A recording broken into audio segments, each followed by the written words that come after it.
આજે આ સજાનંદી દરબારમાં એના એ જ પ્રમુખ સ્વામી મહારાજ આપ સ્વરૂપે અમને દર્શન આપી રહ્યા છે.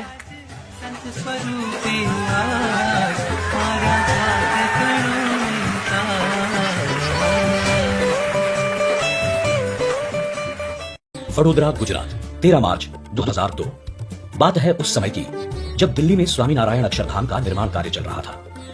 दूसरी ओर बड़ौदा शहर के सुरसागर सरोवर में सत्यम शिवम सुंदरम समिति द्वारा 111 फीट ऊंची शिव प्रतिमा के स्थापना की तैयारियां चल रही थी, परंतु इस मूर्ति की पीठिका में प्रस्थापित होने वाले 8 शिव शिल्पों का निर्माण सिर्फ 8 माह में करवाना समिति के सदस्यों के लिए असंभव था।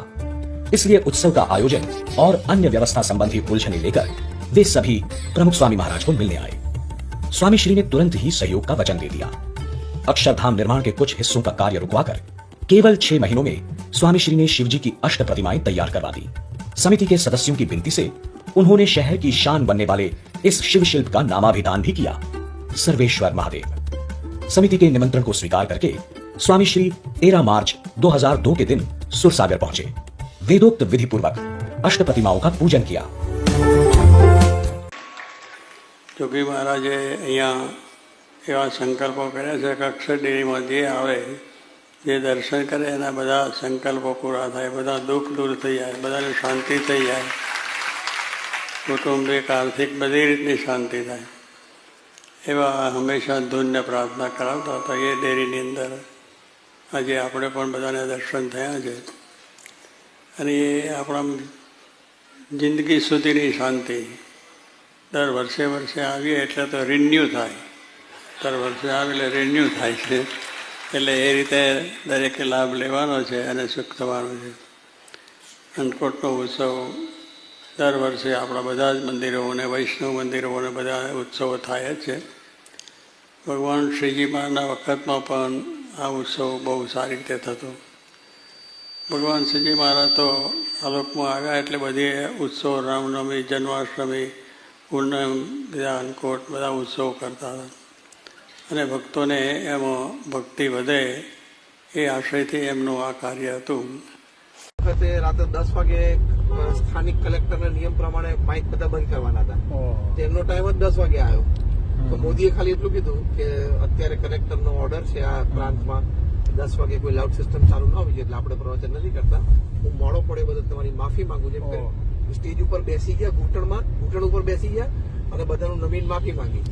એક વાગે પછી હા ઘૂંટણ બેસી ગયા અને પંચાંગ પ્રણામ કર્યા સભાને.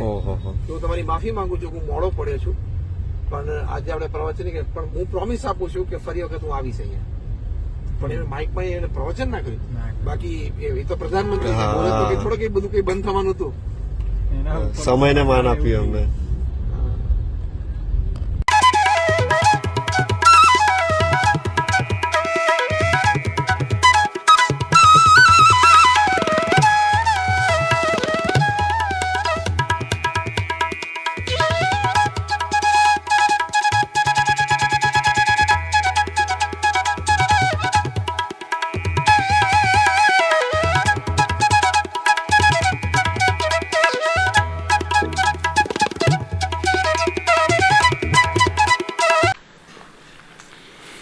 અમારામાં જેવો ભાવ કલ્પે છે તેને તેવું ફળ મળે છે. ભગવાનમાં જેવો ભાવ કલ્પે એવું ફળ. આ તો વિજ્ઞાન પણ કહે છે તમે સામા માણસને જે રીતે જુઓ એવા તમારામાં ભાવ છે જ. આ વિજ્ઞાન જ કહે છે. તમે કોઈને બદમાશ જુઓ તમારો બદમાશી છે. એ ભલે દેખાવ દેતો નથી, અંતરખાને છે જ. અંદરમાં બદમાશી છે જ તમારે. ઉપરથી બધું સોફેસ્ટિકેટેડ બધું રાખે પણ અંદરમાં અને અંદરમાં નિર્દોષ ભાવ હોય તો ભગવાન તમને નિર્દોષ કરી મૂકે.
એટલા બધા બેઠા ને તો બધાને પ્રશ્નો છે જ.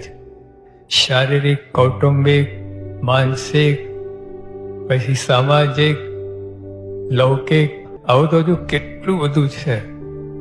પણ કોઈ જીતતું નથી, હારી જ જાય. ગમે એવા ઉપાય કરે ને એની સામે એક જ વિચાર, આ ઉપાસનાની અંદર પણ કરતાપણું, કરતા હરતા, સર્વ પ્રકારે કરતા હરતા.